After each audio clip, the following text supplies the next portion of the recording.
lot of the pages, especially related to like Fort Detrick and how Fort Detrick used Unit 731 after the war, after the cold, the cover up, um, those are all redacted. And let me go back into like what was Unit 731. Unit 731 was basically like a human experimentation lab in Manchuria, in Japanese occupied Manchuria. And it's very fascinating because they were doing all types of human experimentations.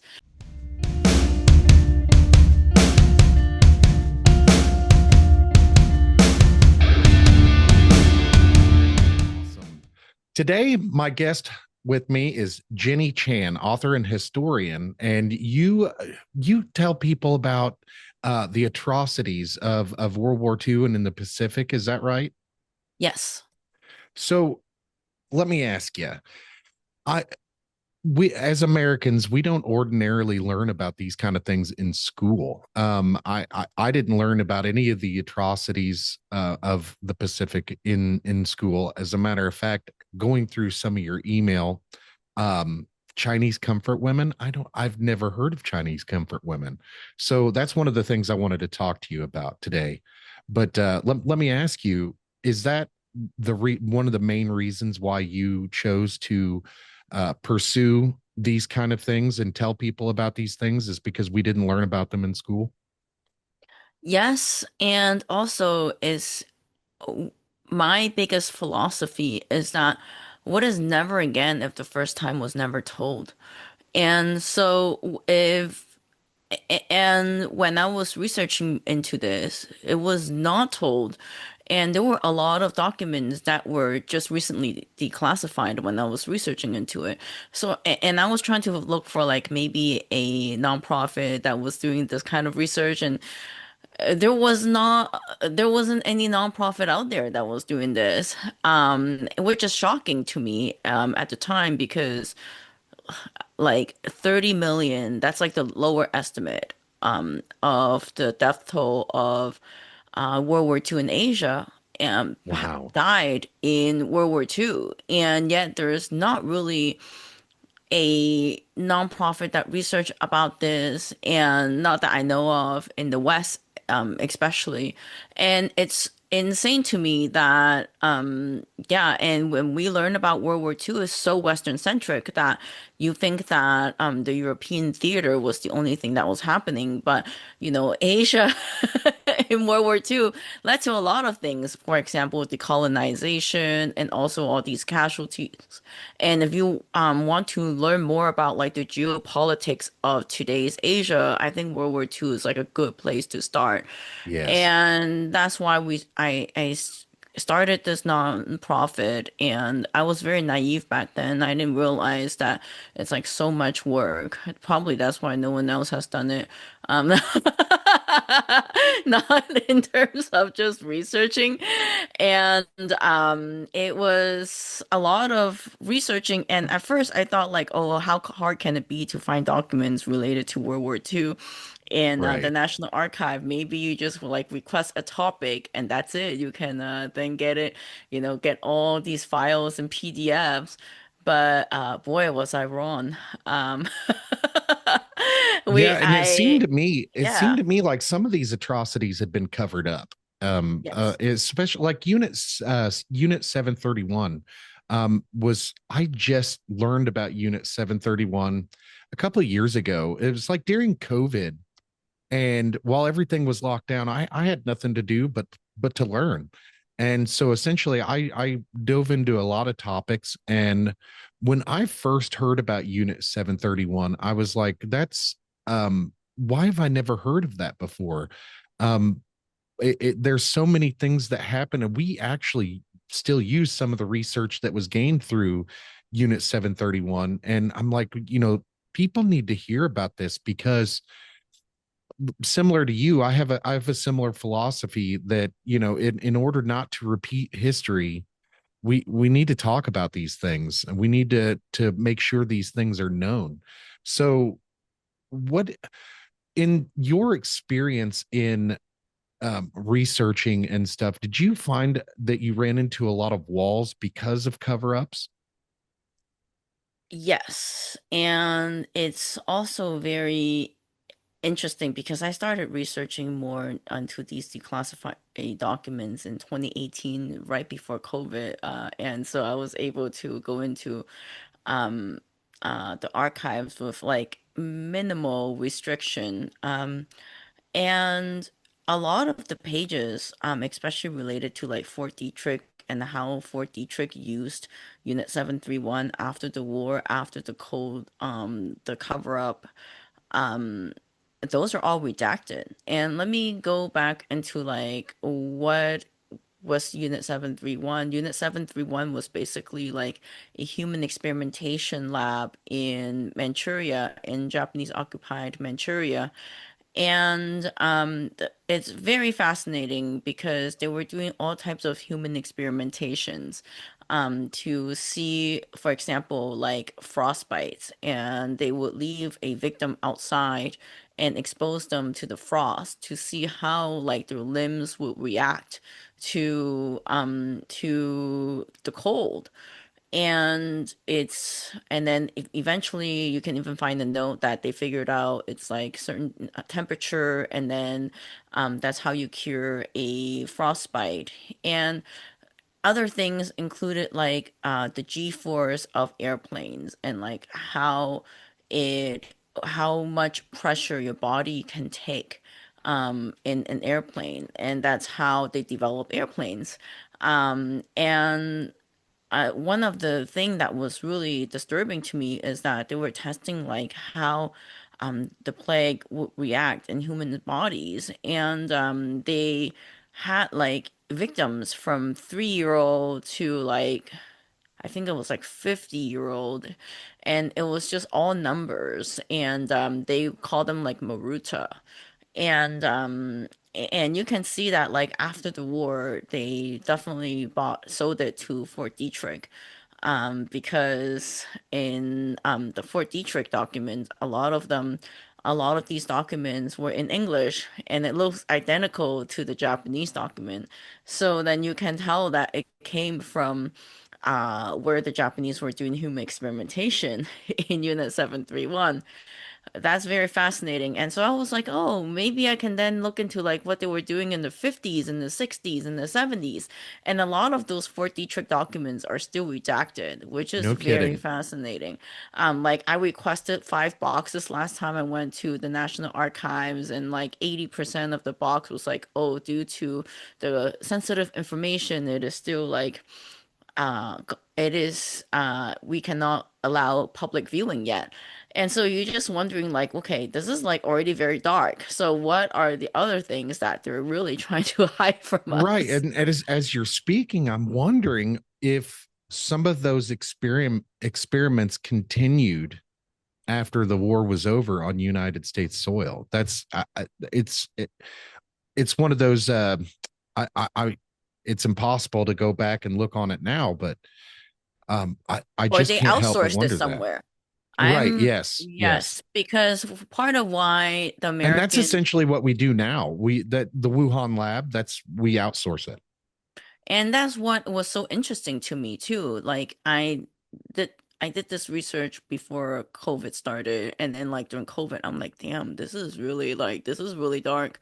And what was also more fascinating to me in terms of like these kind of human experimentation is that like they had no there was no sense of like humanity in terms Yeah. of this doing this kind of research. When they were building this like big lab in Unit 731, they were like people were asking, oh, what are you guys building? And they were essentially like, oh, we're just building a lumber mill. And then they would call like everyone who was coming as a human experimentation guinea pig as a maruta, which meant log. Um, and they would start from 0 to like 1,000. So you really never know how many people were being human experimented on. And also like the way that they were trying to like also deal with the data and also like harnessing germs as a weapon. Like when I was reading what Ishishiro was thinking about the Geneva Convention, all he was basically saying like, oh, since they're writing laws about this, this must be like a very important thing for us to learn Right. and to harness these germs. And so he saw it as an opportunity. And so, in my opinion, it's like, okay, so what is stopping everyone else from doing that, right? Like, what is stopping other people from also trying to do that in the future? I mean, obviously there was Geneva Convention, but Ishishiro ignored that. And so, nowadays I think international law is like the biggest joke. I agree. I actually had that conversation with somebody on the podcast a couple weeks ago that they were talking about international law and the international rules based order of things. And I'm like, that's bullshit, right? And he was kind of taken aback. And I'm like, the countries for a long time, for a very long time, have gotten away, or they do things that they think that they'll get away with, and they only do things that they're allowed to do. And the United States is no exception to that. So the things that the international rules based order, I think, was just something that was made up and concocted to hold a certain population of the world at an arm's length while keeping and bringing your friends and allies closer. And it ended up making a dependence almost, on the West is a very code has a codependent relationship with our friends and allies. I think you are more optimistic than me. I think that, these codes and, because after World War II, the way that they did this kind of like trial, like for example, Tokyo trial, no one was facing justice in like I would say that a fraction of people face justice in the Tokyo trial. And I feel like in a way it's also virtue signaling for international law. Like, Yeah, yeah, who are our allies nowadays? The allies situation changed year over year, right? For yes, example, I mean, Chinese in 1882 everyone could come to the United States. Like, we're not barring anyone from coming in. Oh, except the Chinese. So we're going to exclude Chinese people from coming in. Then once Pearl Harbor happened, then they were immediately like, oh, China is our biggest ally. right. So, And so it's kind of like that now. We have kind of a love-hate relationship with China, and it's very strange sometimes. And I've asked the question, to my peers and to my loved ones, like, am am I against like the Communist Party of China because I should be, or is it because I'm being told to be? Because if we're being honest, we only know the news that we're allowed to see, and we only know the information that we're allowed to know. And once you step outside of the orthodox history of what everybody knows, or once you step outside of that, you really get a lot of hate from the institutions. And I don't know if they really worry about people knowing that knowledge, or knowing that they were complicit in some of the activities that happened, because we all know about Dr.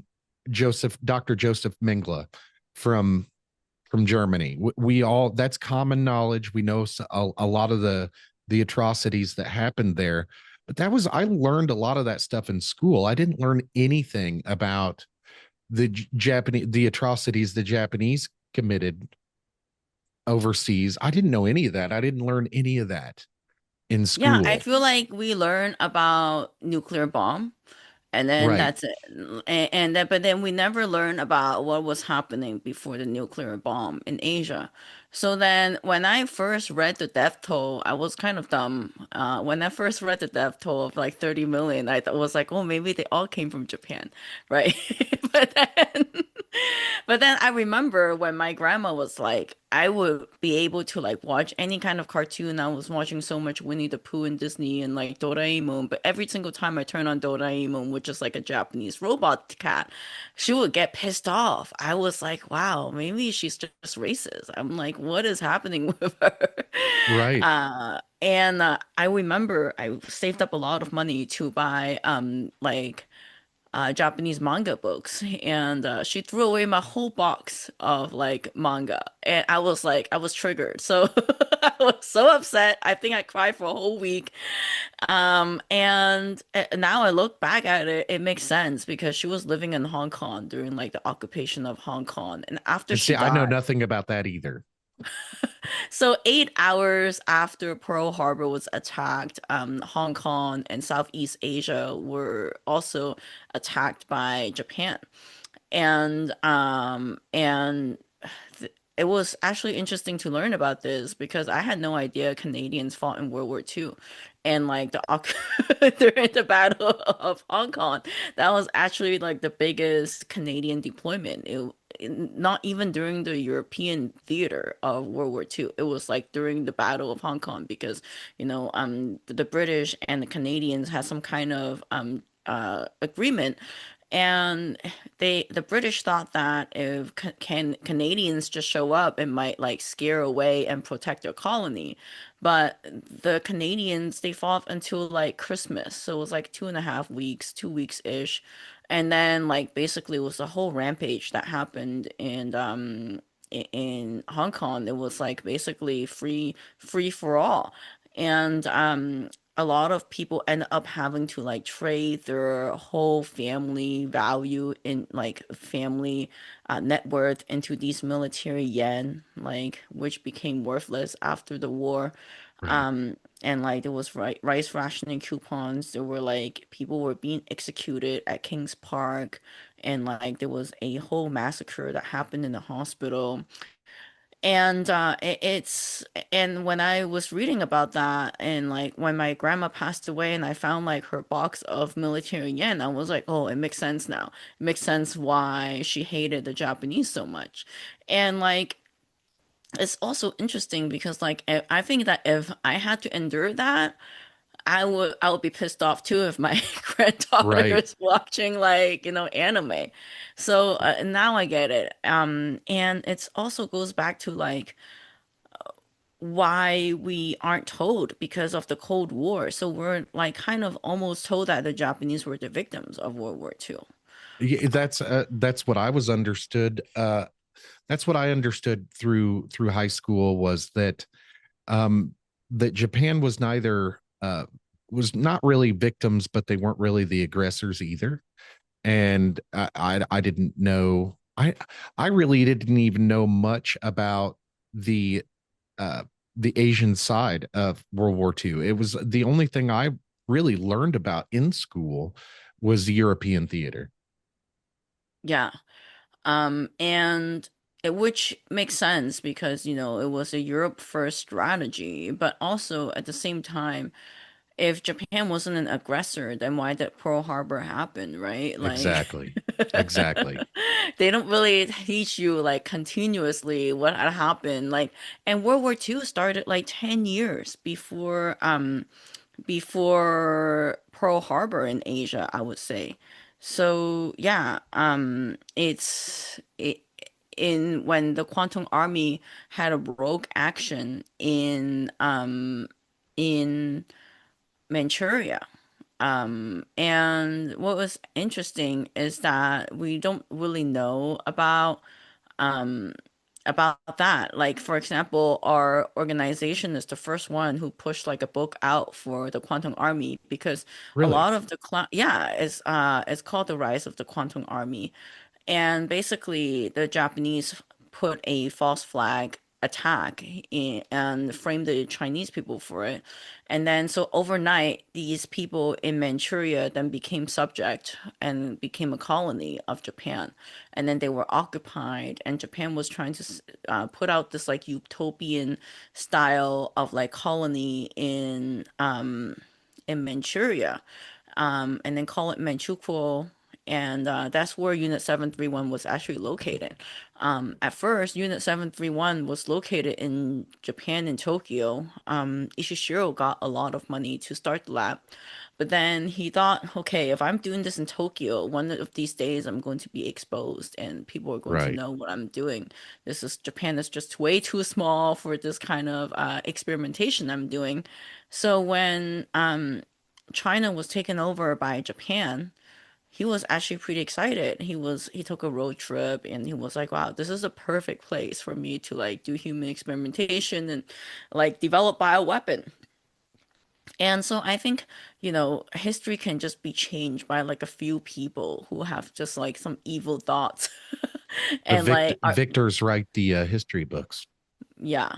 And at the end of the day, I think the victor got the research information from Japan. So then they got to write the history books, and yeah.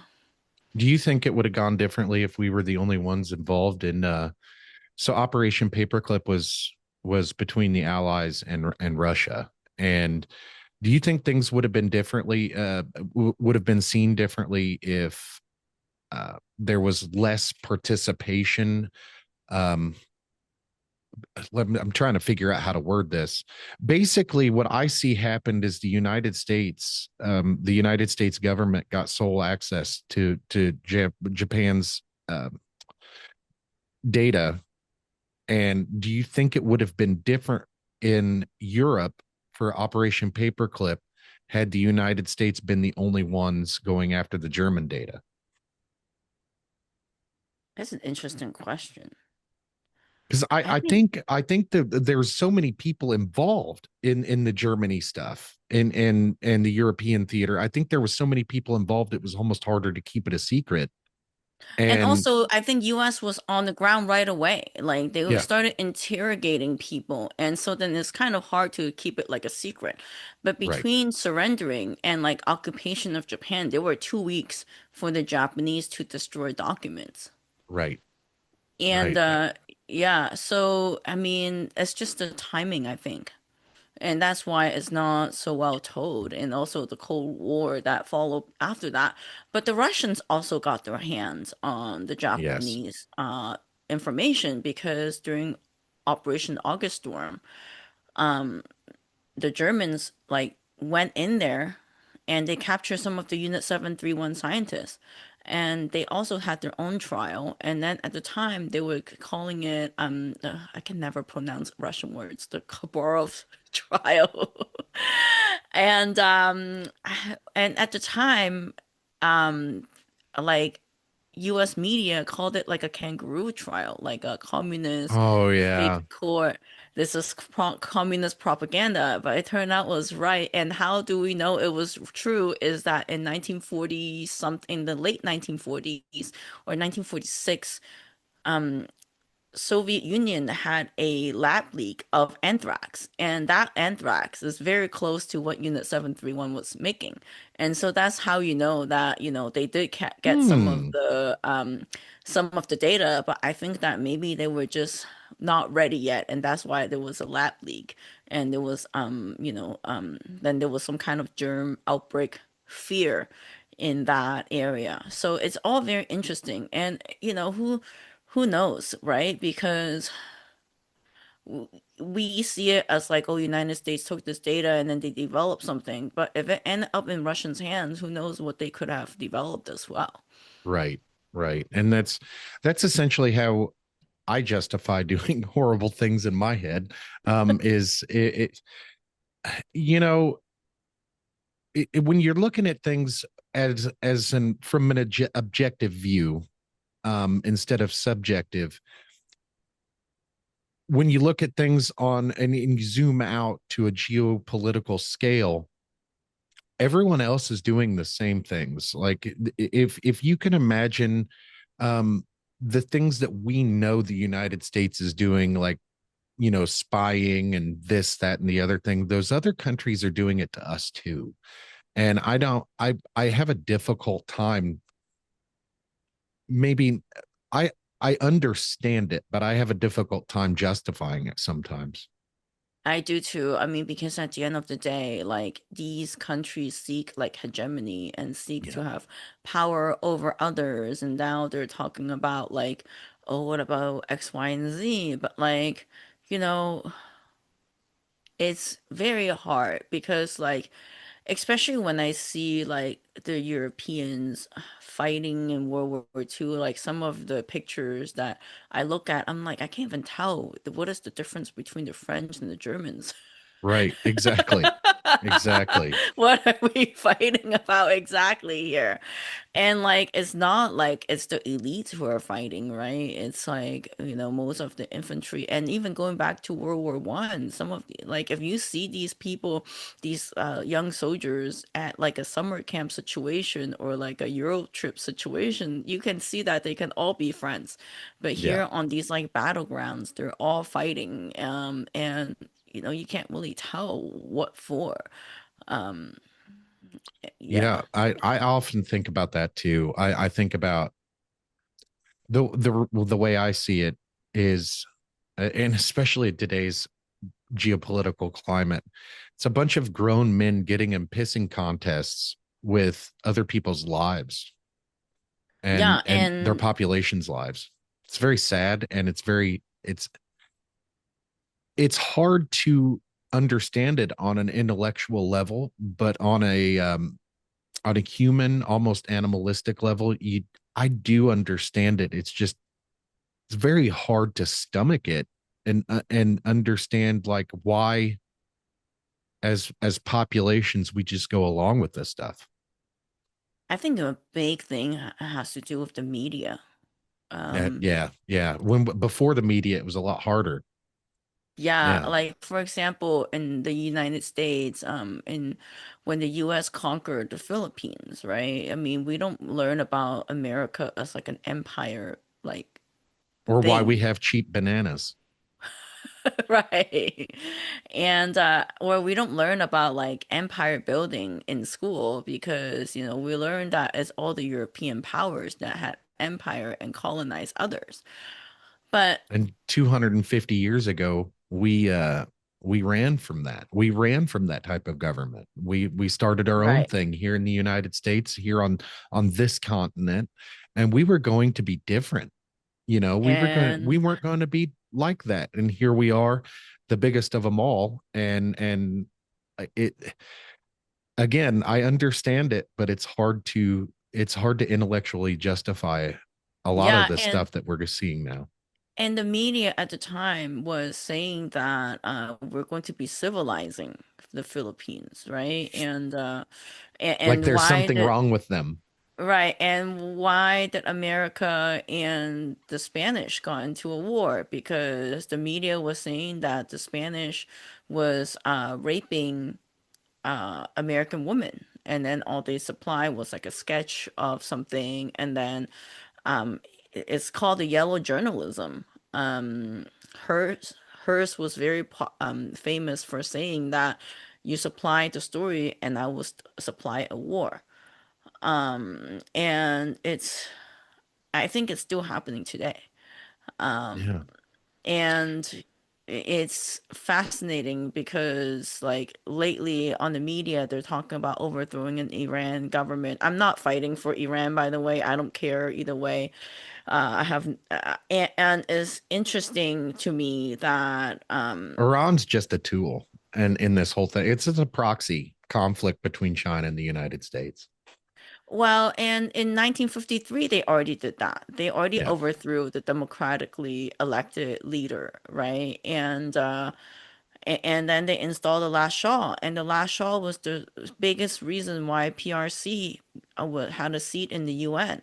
So it's just the same playbook with the media. And like when the Russians and when the Soviets found out about Unit 731, they called it like, oh, propaganda by the communists and all of the the New York Times were saying like, oh, this is a kangaroo trial, this never happened, and blah blah blah. But then like just 10 years before that, New York Times had an article about how there was biological weapons being deployed in where was it? In Zhejiang and blah blah blah. So I think media can go one way or another is basically one of the way of how government controls us and control what we're thinking.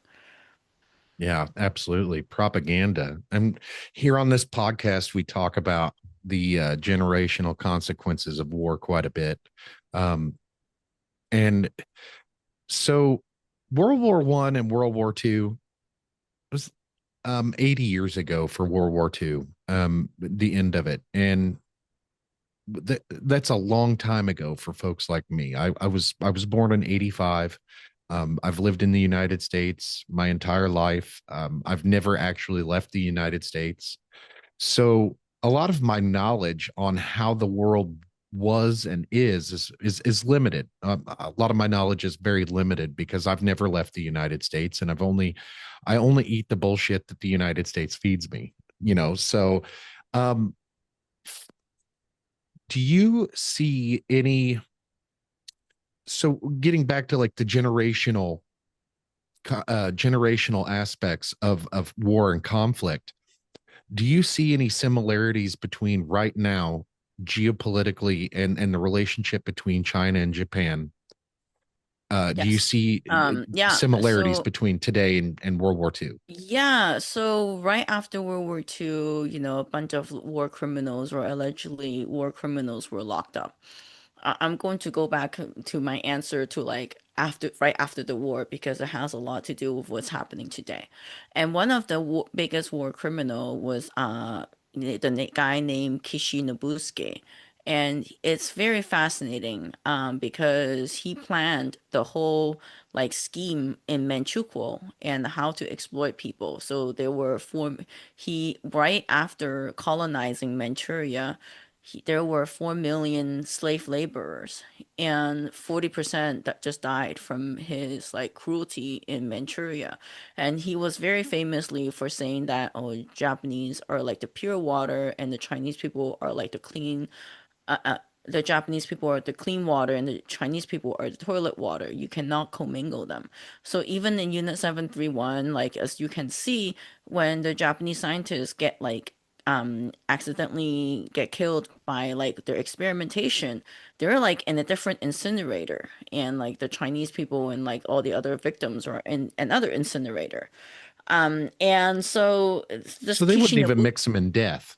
Right. They don't even mix them in death. This is not a mixing thing because of this classism thing. I would call it straight up racist. And what's interesting is that Kishi Nobusuke then was released out of prison, Sugamo prison, because the Cold War was starting. And the Americans cannot see Japan going to China and becoming like communists. They already lost, Chinese to communism, so they cannot lose Japan to communism as well. So Eisenhower saw that this guy can have a lot of political influence in Japan because he's already done it once, so he can do it again. So right after the war, he was captured and going into Sugamo prison. But then, because Eisenhower needed to fight communism, he was then taken out of Sugamo prison and he became prime minister in less than 10 years. And his grandson was Shinzo Abe, who was assassinated like, 10 years ago.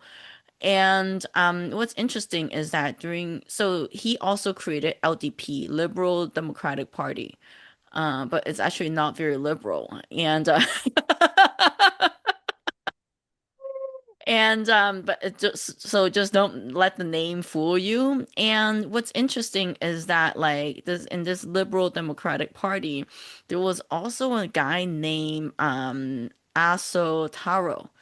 And Aso is related to this group of family who use like POWs um, from like Australia who lost to the Japanese. They captured them as slave labor in Aso mines. and like he also became prime minister at one point. And so, and the current prime minister, Sanae Takaichi, was a frequent visitor of Yasukuni Shrine and was also endorsed by Aso, whose family owned like slave labor in World War II.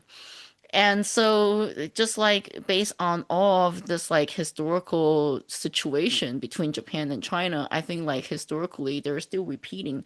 And now, Sanae Takaichi is talking about rearming Japan and is kind of calling China a threat. And so then when you see that, it's very interesting because you're like, okay, so Japan had a constitution written by Americans, and the Americans told them to not rearm again in Article 9. But Article 9 also came with a clause that if they're facing threat, existential threat, then they can start Yes. remilitarizing again. And so they just spent 2% of their GDP in buying like American weapons. And so I do see historical similarity in that because the reason why they had to attack Manchuria and colonize it um, in 1931 was because, they had to save China from all these warlordism and China's a threat. In fact, this is so very interesting. I just like posted about, September 18th, 1931, when China woke up and suddenly this part of China is a colony. And these people were like, oh no, we just had to protect China from Chinazi. I'm like, what is Chinazi? And I'm like, wow, 80 years later, we have learned nothing. Yes. Well, I mean, the reason why I ask is because I hear some of the rhetoric coming out of that part of the world, and it's scary. It really is scary. And a lot of folks don't understand it. That a lot of folks don't even know that there is back and forth between Japan and China right now. A lot of people don't even know. It's not here in the media here in the United States. I And had to there's a get it lot from of other back and places. forth. And there's also a lot of back and forth with Japan and Korea as well.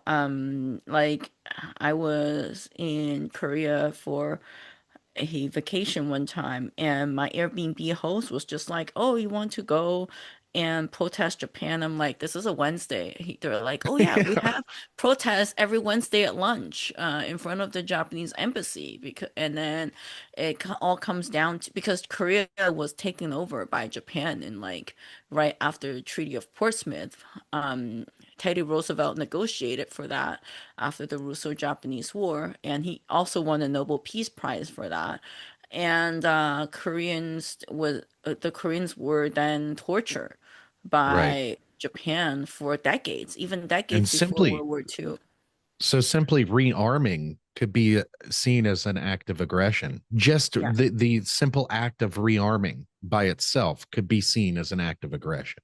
right. Given the Japanese history in Asia, which is very scary to think about. Like, when this small country does something as simple as rearming, people are like, "Oh no," you Right. know. And it's very interesting. The same thing is happening in Germany right now. Germany's also rearming.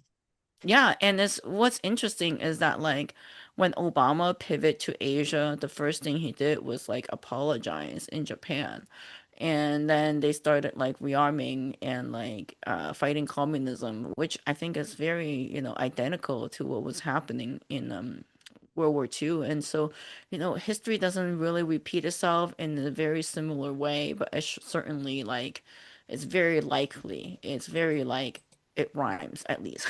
Right, right. And I'm seeing right now currently at least the very beginning stages of World War III, if not we're already in World War III. And it looks different because warfare is vastly, I mean, there's World War One and World War II were so close to each other, but they were virtually like the same war, only slightly different weapons and slightly upgraded weapons. World War III, um, so far, in my opinion, if it is has in fact already started, is being fought so far primarily by proxy warfare. And I'm seeing so many pieces on the board changing, and people are um, different countries are circling their wagons and getting ready for the inevitable here. And I wonder if by doing that, we are manifesting what we fear. Yeah, I think so. And I don't know. I think World War III, I think, is already here. It's Me too. and they're talking about, I don't know if you read the national security strategy. They're talking about securing the whole northern hemisphere so we can have the whole thing, and then we're going to fight China eventually. It's not going to be this generation, but it's going to be decades, and but eventually. But I also think that they're talking like that because certain like faction need to make money, like the military industrial complex. Like when Nixon visited, Mao, and then he was just like, "Oh yeah, Taiwan is China's." And then nowadays, I see Lucky Palmer, denying history, and then Lucky Palmer is like on TED Talk even saying how we need to have AI, we need to have space race to prepare for the next war. And I think this guy is a jerk. I mean, Yeah. I kind of agree. I don't, I, I don't actually see AI as the big promising thing that everybody says it's going to be, but I mean, I don't know. I really don't know. I think it's, part of me wants to think it is a pyramid scheme myself, but I don't know. I'm not a professional at anything really, but in my opinion, when it is very hard to ignore that, kind of like what I was just saying a minute ago, like the very act of Japan rearming could be considered an act of aggression by many countries. And it's like the more we talk about it, the more we circle our wagons. Are we pushing ourselves towards that grand conflict, or can it be stopped? Can we like figure out somehow how to how to just I don't necessarily I don't know. I don't, it's so confusing at times because I know what I want. I don't want to fight with anyone from Russia or China. I don't want to fight with anyone. I want to raise my family. I want to, have fun on the weekends. I want to be just like everybody else. yeah. And it seems like our respective countries have different plans for us. And I and think it's as just nuts. the elites have different plans for us. Yes, yes, And what's so wild is that like the Kishi story that I was talking about, his like family go all the way to like the Choshu clan of the samurai, which overthrew the Tokugawa government and installed the emperor in Japan. And so it's just like it's always the elites like ruling over us. And it's so crazy because like I'm going to diverge a little bit and talk about the Epstein's file. oh, go What's ahead. crazy I'm to all about me, that. I'm what's all about it. crazy to me is that like the Epstein's file, right? When I'm like sending an email out, I'm like so nervous. I'm like, oh, what if I'm like checking every word? And then here it is, like elites are like showing whatever that they have done. Like, oh, it's like, oh, hey, you want to do this weekend here and there? I'm like, Yes. whoa, this is so casual. They're like just and just like how they're just responding to emails, and it's just like what do we not know, I mean, these are like what they're showing us, right? But then and it's already so dark, and like so what do we not know from what is happening? And And you like can tell a lot of these messages are in code as well. yeah, and it's so insane to me. And a lot of the media is now like, oh, they all have like, oh, this is a conspiracy theory and whatnot, or like they were definitely saying that it's a conspiracy theory. Like, I think like 5 years ago, there Yep. were like this like Snope check on Bill Gates going to Epstein and whatnot. I'm not saying that he did or he did not. He denied it recently. But Melinda was on NPR, like crying, and it's just like, oh, okay, so what do we not know? Yeah, And I you always, remember when they got a divorce? It was right after all that stuff came out. Like, I think she knows something. I mean, it's really hard to hide stuff like that when you're in it. Because if you think about Bill and Melinda Gates, they couldn't. like they couldn't go out in public. People knew who they were. And Right. so there's only specific circles that they can be around. And I guarantee you she knows something. And when there's that much smoke, there's got to be fire, in my Right. opinion. Yeah, and if it was nothing, then Melinda would not be crying on NPR like that, which is it's very disgusting. And like from my point of view, like sexual violence is such like a disgusting thing. Especially like in World War II as well. Like I was reading I, so let me go back to like the Korean protesting and whatnot. So they're protesting because of comfort women issue, like from colonized Yeah, let's Korea. talk about this because I had no idea. I'd never heard of Chinese comfort women. I got to be honest with you. When I read that, I had to go back and Google what that is. So, absolutely, let's dive into that. Yeah, so the Koreans also had comfort women, and the Chinese, basically everywhere, like the Dutch Indies, basically everywhere that Japan basically colonized. And what we think about war, we're thinking about like, oh, Rosie the Riveter, and like it's very empowering. And you have like, all these like uniformed men fighting in the front lines. But like, but they also rounded up like civilians and enslaved them to become like sex slaves in these caves. And they were basically I interviewed them in 2015, and it was like so crazy because it was like a part of China I've never been to. China is a big place. And like and I interviewed them in 2015, but I didn't finish writing the book until 2017 because like I had to emotionally like absorb all of that. And it's like they rounded up a lot of the local women, and a lot of the local women at that region had like bounded feet, which is something I also never saw before.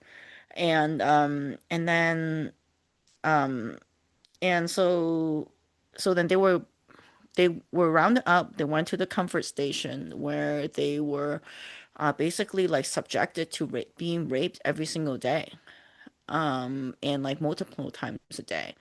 And this woman told me this is a very heartbreaking story that like her she after the war she was pregnant, and she didn't know what to do.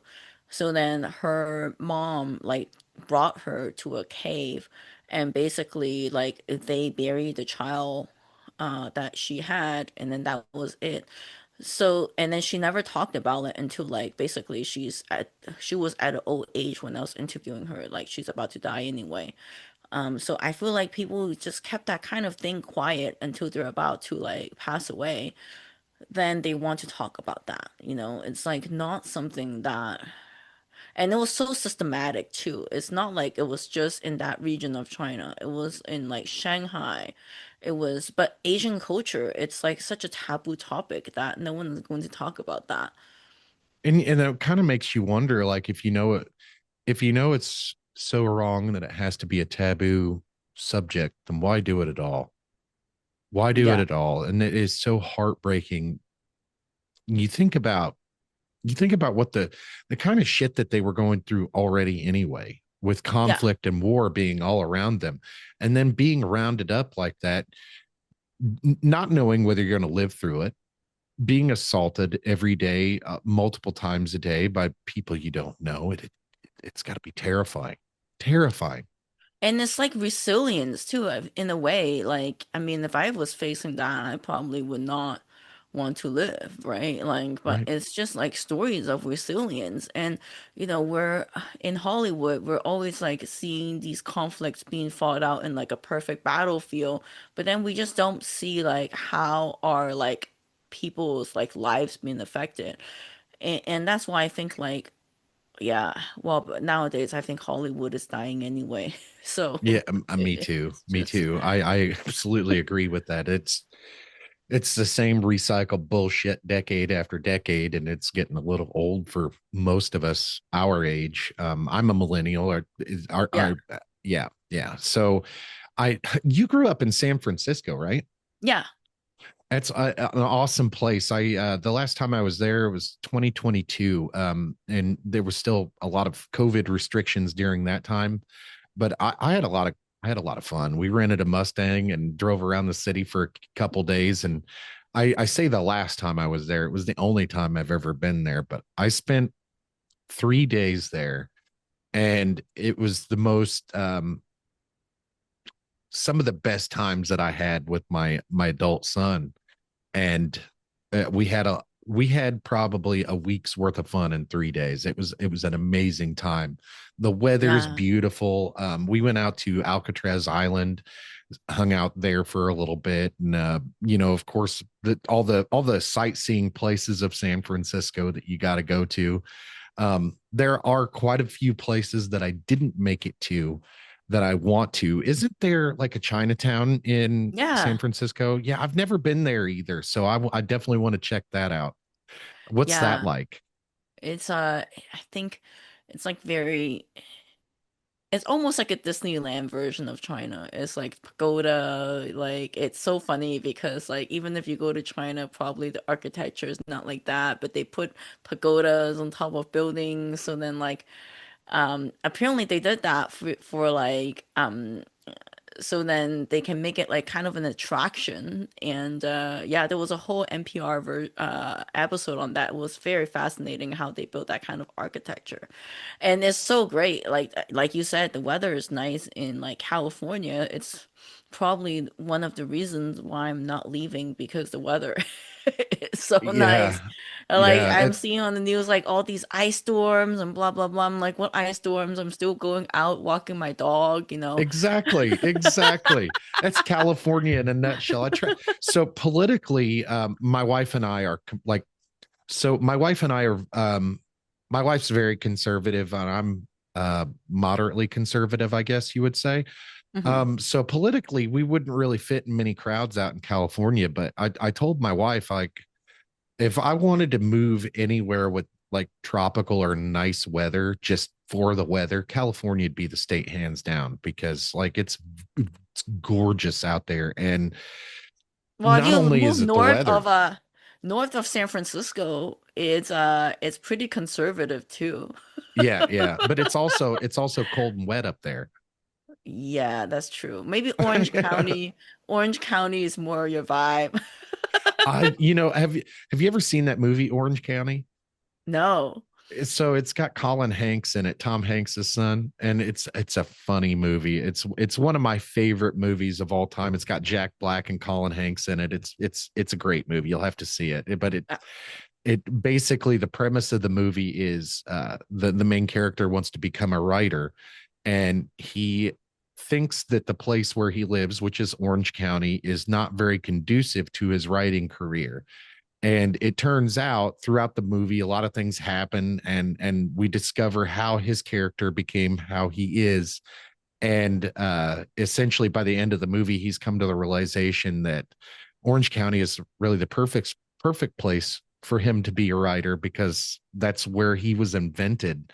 That's how he became who he is, and it's a wonderful movie, and it's hilarious too. And it's man, I can't talk enough good things about California except for the politics. But I think with over time, I think is some of the things that went wrong over the last few years are attempted to be. I think some of the politics is going to clean itself up in California. I hope so. It's crazy to me that like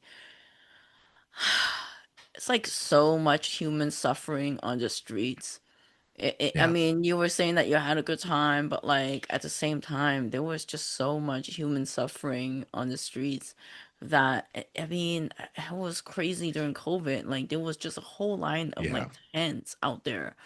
Yeah, I And then couldn't find a all, bathroom anywhere. We went to a McDonald's and the bathroom was closed because of the homelessness issue. And I think it's very hard to kind of get into that subject, because I think what happened was they've made the people in charge have made like a homelessness industry. no, And sorry about this. because so many people are making money on it, it's not a problem that they actually want to solve. So they're intentionally making it worse. If money can solve the California problems, I think all of the problems would have been solved by now. Exactly. Exactly. There's, I mean, it's crazy that like, given how rich that San Francisco is, like the amount of suffering that you see on a daily basis is nuts. I mean, it's Yes. just and of course they can blame this and they can blame that, but at the end of the day, like I just read on the news that apparently they were funding alcohol for like these people in living in homeless housing because they thought that because the bars are closed and they're so I'm like, dang, I should be living in these housing, I would get free booze. And that's exactly what they're hoping for is the people. There's enough people out there that will be like, well, why am I working when I could just do that and make money? And um the particular problem that I've seen, and I can't prove any of this, so I mean, just take it for what it's worth. But what I've seen is there will be politicians that campaign on a certain issue and they'll win on that certain issue. And Yeah, Gavin so Newsom. exactly. And so they're not actually interested in solving the problem that they campaigned on because the next person coming up after them is going to campaign on the same thing. And Gavin it's has just a been cycle. talking about homelessness since he was mayor of San Francisco, like when I was Right. a teenager. So it's been like, a decade, at least a decade of gaslighting. So it's just incredible. I mean, it's crazy And to that me. guy's creepy as hell. He is really creepy. He Yeah, creeps me out. He yeah, reminds me of a like a Randall Flagg character of the Stand, like the devil type character. yeah. And talking about Epstein list and whatnot, he was dating a 19-year-old when he was like close to 40. It was Yeah. gross. That Yeah. 19-year-old couldn't even drink. Right. And Yes. And there I've they got were. kids. My daughter is 23. Like and she's my oldest. And I'm like, I I know how, and not to no knock on my daughter or anything, but personality wise, like I would find it very annoying to be around somebody that young at that age. I'm 40 myself, and hanging out with a 19-year-old just sounds like torture. It really does. And I know, obviously through the context of our conversation, it's not torture at all, but it Yeah, seems like it would be like very hard for me to be around somebody that's 19, 20 years old romantically because it's so it is gross. It really is. It's gross. And I get the yeah, and I'm not partisan in the aspect like, I'm so conservative that I'll go to bat for any Republican in the Epstein files. Like I'm well, disgusted yeah, by it all. And I'm one of those guys that's like, get rid of them all. Get rid of them all and start over. Like I think yeah. we'd It's have a time for better us chance. to, yeah, and I think it's really time for us to like just get them all out. Like why? It's so disgusting, and especially the more you read into history, like did you know that John Kerry's like grand uncle and FDR's grandpa were friends, Franklin Roosevelt, Yeah. because they were both trading opium in China, selling Yes. opium in Yes. China.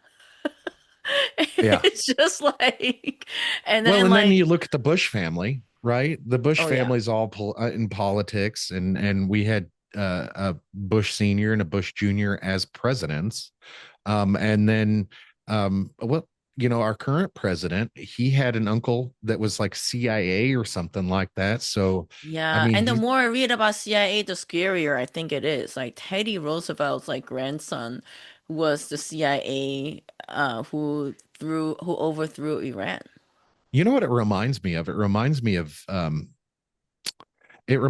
the stories that we hear about the KGB. That's how I think of It's the very CIA. similar. It's very similar, like mindset. And it's just like, I mean, like I was saying earlier, you never know what they're going to do with the information. So yeah, Yeah, it's and scary. that's essentially what we did with all the data that we got from Germany, right? And now we know Unit 731. We use a lot of that information too, a lot of that data currently. And it's as a matter of fact, we didn't have an American space Hmm. administration. We pretty much had a German space administration. We like Yes. it was pretty much all Nazis. And In when fighting, yeah, in fighting fascism, we absorbed the fascism itself. yes, yes, exactly. We have taken on so many characteristics of the people that we have fought in the past. It's almost like, did we fight them to get their knowledge? Is that why we fought them? And so we could just become them? Yeah, I think so. It's crazy. I don't know, but I think it is in the sense that we just absorbed a lot of the fascism. Yeah. Um, and Well, yeah, I I had mean, told my wife a long time ago the modern left, left of center reminds me a lot of the fascists of the 1930s. And now we're seeing a lot of it from our current administration as well. My First Amendment rights get trampled all the time. Freedom of speech. It's like we're not allowed to speak our opinions anymore, lest someone disagree and then call us the most hateful names because we have a difference in opinion. and it's fascinating too because like why? I mean, not only is the name calling interesting, but also they report posts on like social media and I'm just saying that it's coming from like left and right. I don't know if it's the internet that made people kind of crazy, but I like think so. it never Social used to media, be like that. It never used to be like that. Like I would disagree with like my cousins and then we just don't talk about it anymore. right? And Well, then you that's you had it. mentioned reporting posts and getting people fired and stuff. What are the stories that we heard about 1930s Germany? What are the stories that came out of that? You remember it was the No. snitch culture. Snitch on your neighbors and we'll come get them and then you won't be in trouble. That's essentially what's happening right now. With culture Is war and the cancel culture, yeah. it's not just coming from one side. It's like basically they're both sides are now on the same side. Yes, yes, and it's been like that for like the right hand washes the left, and the right hand always knows what the left hand's doing, and vice versa. It is you're exactly right. And when I try to tell people like my how I feel about politics really isn't a right or left thing, or conservative versus liberal. It's right versus wrong, and oftentimes it comes down to that in my head. But it's difficult for me to explain that outward to other people. Yeah, it's basically moral and immoral and like what you were saying, like if it's so bad, then like why even do it? Why Yeah. even do something that is going to like, If you're eh, going to eh, have to cover up your crimes, like why commit them?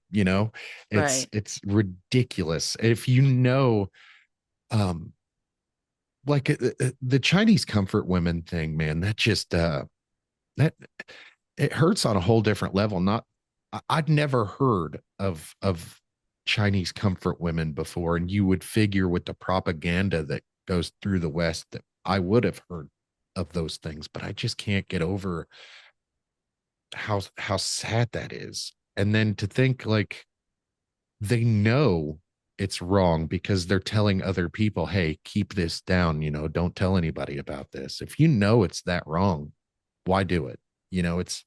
It's silly. Yeah. It's needless. It's needless. Yeah, it's quite and that's I think that's what history is about. I think like history is if you really read into history, it's like a lot of like shady things that are pretty nasty and and the media is not going to cover it. Like and like, you're not going to learn about it in high school in the high school class. Like people have to do their own independent research. And like Operation Mockingbird is like another scary thing that like apparently I CIA now believe has I control. don't think Operation Mockingbird ever stopped.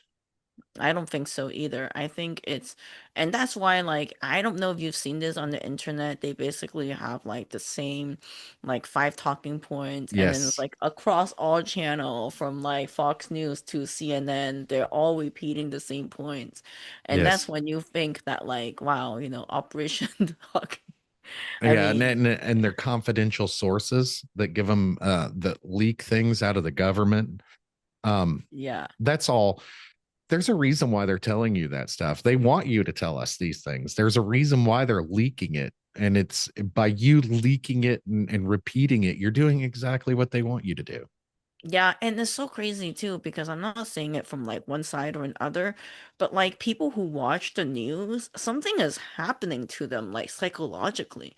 Yeah. Like for example, like you tell them something, then they repeat some point and then they're all triggered.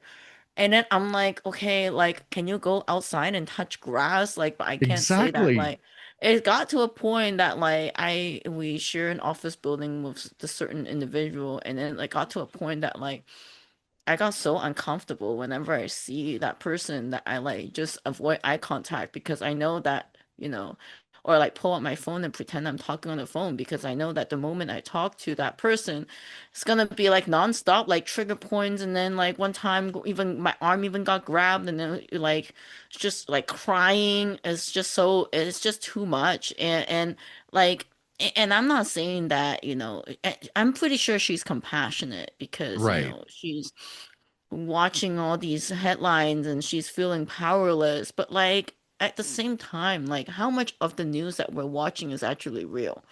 Exactly. I'm betting about uh, and there's just enough truth, just enough truth in it to get us to believe it. I think. Yeah. I think there's and there's history books and declassified papers that talk about these kind of things, that talk about um how propaganda works and how they've implemented it over the years, and how like, as a matter of fact, the American education system, it was never designed to educate children. It was designed to churn out factory workers. That's exactly what it was designed to do. And it did that. And then once it started failing, it's getting worse and worse and worse due to regulations and people thinking that they're helping and implementing ideas from the top down instead of the bottom up. Yeah, I don't know what we can do to like really save our country, especially after learning, all these things in history and all after all these like CIA operations. It's just crazy to me that like no one is, I mean, I don't know how to even stop it, right? It's not like we can go outside and scream like stop and then the things are going to stop. If things are Exactly. going to be pushed to motion by elites and people from the top that it's scary to even think about. Yeah. I mean, it's shocking that people like an average. Do you think it's getting better? Do you think Gen Z are waking up like you have your kids? Do you Yes. think your kids are waking up? Well, my kids are a bad example because they're kind of dumb, but no, I'm kidding. I'm kidding. My kids are brilliant, but they're kind of sheltered. They are I think they will understand. I think Gen Z in particular has a pretty good grasp on how the economy is largely made up, and they are struggling through it, and they are finding out that they've been lied to, right? And I think they are waking up to that. I don't think they are particularly aware of what they can do about it, because they haven't been educated. Um, they took civics class out of schools a long time ago. They don't. A lot of kids today don't understand what their rights are. Um, and I see